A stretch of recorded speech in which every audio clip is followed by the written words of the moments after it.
ત્રીજા ઘરે આવ્યા છે પરેશભાઈ શિંગાળાની ન્યા એટલે અમારા ગામના બધા ચૂલા રિપેર કરી છે. આ એક ભાઈનું બાકી રહી ગયું હતું એટલે એવું નથી આપણે ઠેઠ સુરત થી ચૂલો લઈ ગયા જો આ 10,000 વાળો ચૂલો લઈ ગયા કઈ ઘટે નહીં એટલે એવું નહીં વિચાર ગામડામાં હવે બધી સુવિધા નથી મળતી.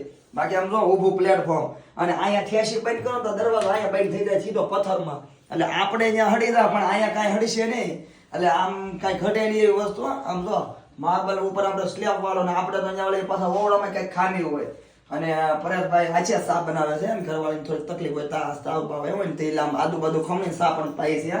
એટલે હવે આપણે ચૂલો રિપેર કર્યો છે અને ચાલુ કરી એકવાર જોઈ લઈએ અને તમે બધા અમારા બ્લોગમાં તો હશો ખરા તમને બધા મજા તો આવશે કે સોમવાળા ભાઈઓ દેરમાં જશે બધાના ચૂલા રિપેર કરવા એટલે આટો મારવા ગયા છે ને આપણે થોડું માતાજીનું કામ હતું હોવાનું હતું એટલું બધું કામ કર્યું છે એટલે જો મેડમ તમે આવી જાઓ હવે અહીંયા આવો તમે એકવાર ચૂલો જોઈ લો પેલા આ મેડમ ને હું ને ઢોસા બહુ ભાવે સમજાણો મને ખબર છે. હા જો એમ ખબર હશે ઢોસા બહુ ભાવે તે ઢોસા જ ભાવે જ ને, ઢોસા નથી તમારા પાછળના.